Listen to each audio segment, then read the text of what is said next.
Here are probably some console methods that you probably have not heard about, and in this video I'm going to show you all the console methods right from the start, and the last one would be the best, so stay tuned. Everyone is just used to console.log, and if we come back here we are going to have console.log, but console has more method than you ever imagined, and in this video I'm going to show you how to do just that.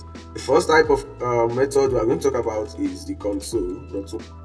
What does the console.1 do? The console.1 is going to print a warning message user to see as a warning. Now, if I come back here, we are going to see this text as a warning message into our console. So basically, the console.1 is what we use to do that. The next one is the console.error. Console.error is used to print an error message into our console.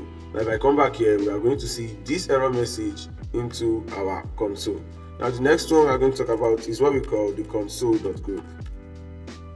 And the console.group basically groups different console elements that are under one specific function that performs one specific function. Now, for instance, let's say I want to group different names under my console.group.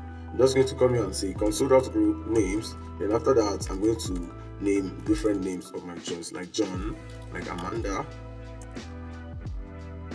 and who haven't watched Tom and Jerry? Oh no, if you haven't, you're missing out. Let's say SpongeBob. Alright, I'm a 12-year-old kid. And over here, I'm just going to say console.group end. Basically, the group end is trying to tell us that I want to end my group here so that everything I'm writing after this will not be in that group.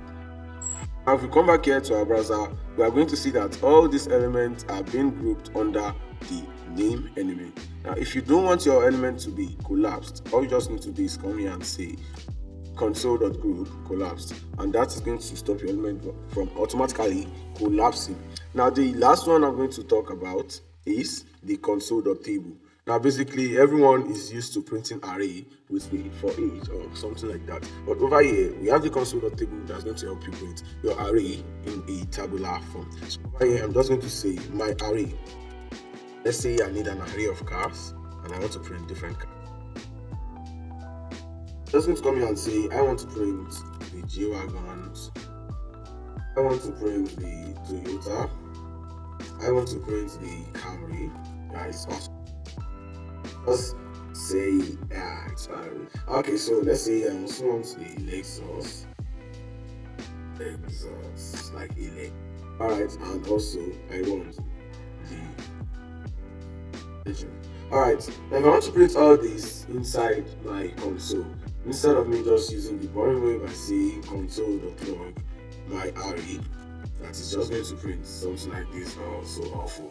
What I'm just going to do is that I'm going to say console.table, and that is going to print everything with the index number and the value in a tabular form.